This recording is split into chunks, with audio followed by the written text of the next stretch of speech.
I've read on your site about the FBI's use of this term black identity identity extremists. Yeah, That's what is that? That is we're again. Isn't that what J. Edgar Hoover called Martin Luther King Jr.? I mean, I don't know if those were the exact words that Hoover used, but that's kind of reminiscent, and that's what we're worried about with this term being used. Where did this term come from? It's a term being used by the FBI again to, we believe, monitor and surveil people, organizations.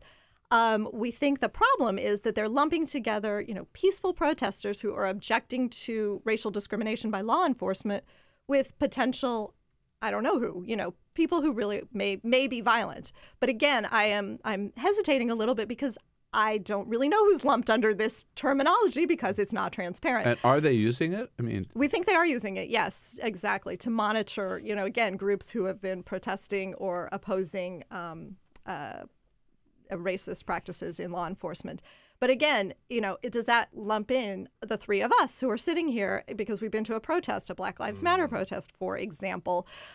We don't know. So what we're looking for, once again, is this transparency. Well, why are you using this, this label? And who falls under this label? And if I happen to be, or you happen to be, or my organization is part of, falls under this label, am I being surveilled? Am I being monitored? And if so, how do I defend against that? How do I say, no, I am not planning violence. I am actually just exercising my First Amendment rights to peaceful protest. This is where it seems to me it's a direct application of this is neither left nor right. This is across the board concern about surveillance, particularly of activist organizations. So I'm thinking of something like Occupy, right? Mm-hmm. Which had a powerful message, either Wall Street or here on Freedom Plaza in Washington, D.C., or around the country, these Occupy protests. But some people, I'm sure, including probably the FBI, saw them as a potential threat. Right. And so there were probably people infiltrating these groups or going to these rallies. Right. Yeah, and writing up reports. I think that's right. And again, I think there needs to be some accountability. If that is actually happening, why is it happening? Who is it happening to? And why are is they it there? necessary? Is it actually keeping us safer? No. And we don't know. Well, we don't know.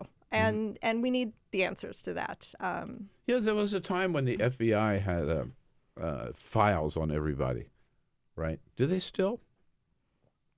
I'm sure they have some files. Yes, I'm no doubt about it. Well, it's so funny hearing you talk about this, because I think that there have been people who have been a little painted as being a little paranoid about what the government is capable of doing, but I'm not so skeptical anymore. I think the government is actually looking at us more and more and more. When you look at what the NSA did, and looking into your computers and your cameras and your smartphones and all this crap. Yeah.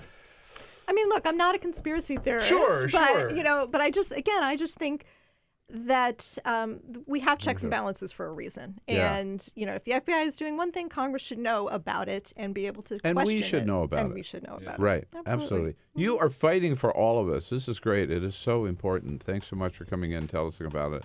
Open. I know you're not a new organization, but new to me, so I'm just glad to know you're there. And I am glad to be here and glad to have the opportunity. Thank you so much. It's Open the Government, openthegovernment.org. Check it out, lend your support, and fight the good fight for transparency and total openness. We deserve to know what our government is up to.